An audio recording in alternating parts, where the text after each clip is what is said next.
Why I stopped working with influencers PT. 2. Influencer, hey girly. Want to collab? Me, sure.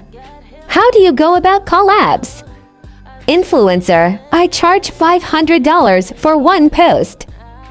Me, unfortunately, that is out of my small business's budget, but I appreciate it. Influencer, okay, send me products instead then. Me, okay. Which products would you like to be sent? Influencer sends 30 plus products off my website worth more than $500. Me, sorry, would you be able to pick less items? Them, you are so ungrateful. Do you know who?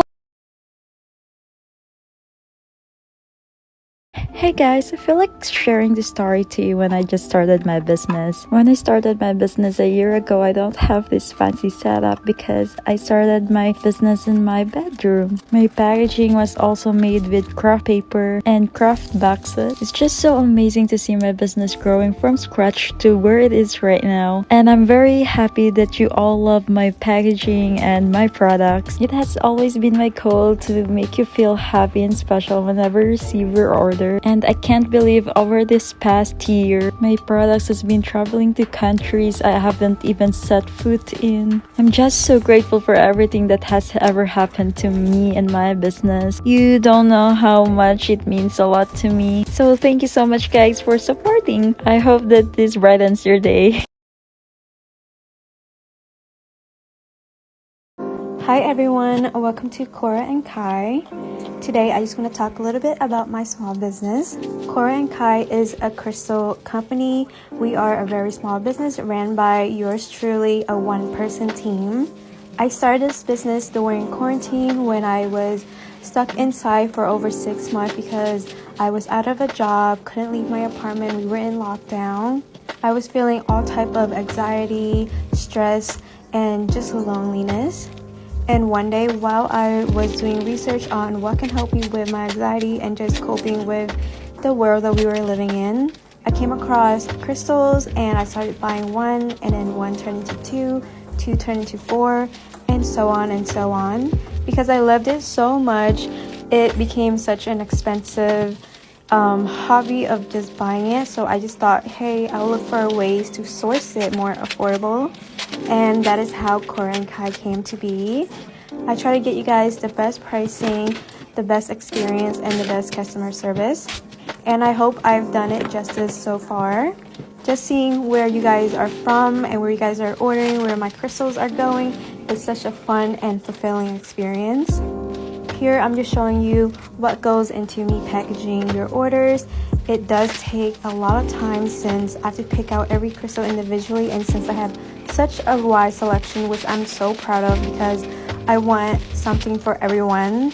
So because of my large selection and me wrapping every single items individually, it does take a little bit longer to package your item, and I hope you guys understand where that is coming from.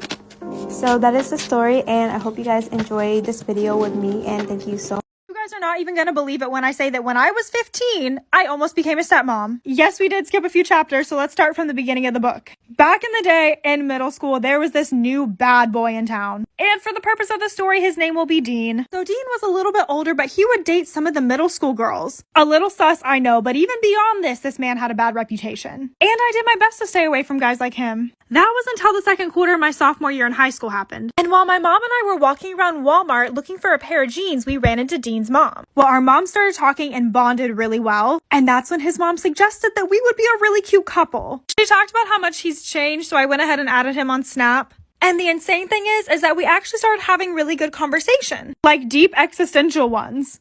But one night I was bored and started to creep on his Instagram account. And I came across a gender reveal photo. This man had a whole son on the way. And I accidentally liked the photo, and that's when I got a text from Dean saying, "Go ahead, ask me." Am I the asshole for catfishing my underage sister on Tinder and humiliating her in order to teach her a lesson? Last week, I was using my younger sister's phone because mine was dead and I needed to call a friend. Dialing my friend's number, I saw a Tinder notification of some dude messaging her. Immediately, I asked her why she's on Tinder. She's 17, and she grabbed her phone back and said, "None of your business." I decided as her big brother that I wanted to have a little fun with this. I wanted to give her the benefit of the doubt. Maybe she's just swiping for fun. So I didn't want to go straight to ratting her out to our parents. To test if she was just using for fun, I decided I was going to make a Tinder profile of someone else and message her to see if she responds. I asked a good friend of mine from back in college, who happens to be a male model, if he'd mind if I used his pictures and explain the situation. He thought it would be hilarious and told me to go for it. I created the account, set my age to 22, set my swipe radius to a mile, and quickly found my sister's account. Her age was set to 19. Lie, she's still in high school. So I was definitely more suspicious of her now. I super liked, and less than an hour later she matched and messaged me. I decided to set up a date to a fancy restaurant downtown for Sunday. Oh, look what I made! Look what I made! Look what I made! I repurpose all and any materials I get from orders of stock or just shopping myself like this. That came with loads of tissue paper. This is how I repurpose it for my own packages. Fold, fold, fold. Snippy snip now. This is from one sheet. I have over 50 from collecting. One time I had to babysit one of my neighbor's kids overnight. We're gonna call the kid Benny. The parents didn't really tell me anything when they left me alone with Benny, but they left me a note and they were like, you can only open it in emergencies. So at this point, I'm alone with Benny. It's like 11 p.m. and I told Benny, I was like, dude, you should like get to bed. It's late. Then Benny starts getting really red and he's like, no, we don't want to sleep alone. Sleep with us, please. I didn't know why Benny said us, but I was like, whatever, okay, like, yeah, I'll sleep in your room, like, it's fine. So fast forward a couple hours, it's like 3 in the morning at this point. This is the best part. Benny starts talking in his sleep and he's like, take her instead. You're not my friend anymore. I am not yours. And I try waking him up and I look at him and his eyes are wide open as he says this stuff. I was freaking out, so I went to go open the note that his parents said was only for emergency. Oh. Okay. Ooh. Okay. I see you. Oh.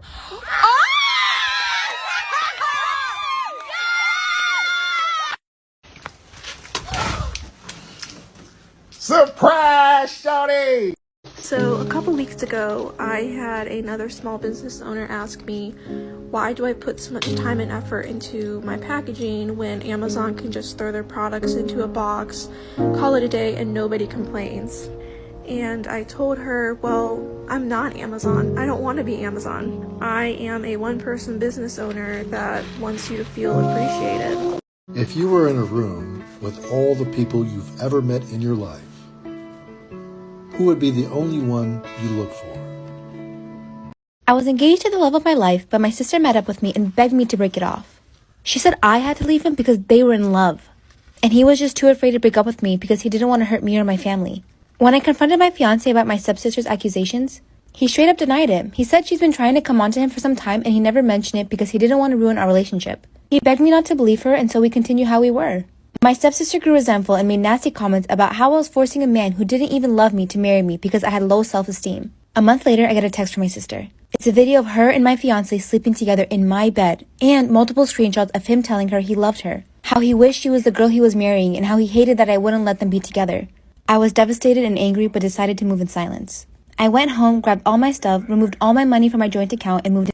You have officially entered Small Business TikTok, where no purchase is necessary, but always appreciated. And if you want to show us some love, simply like and comment on this video, and of course, don't forget.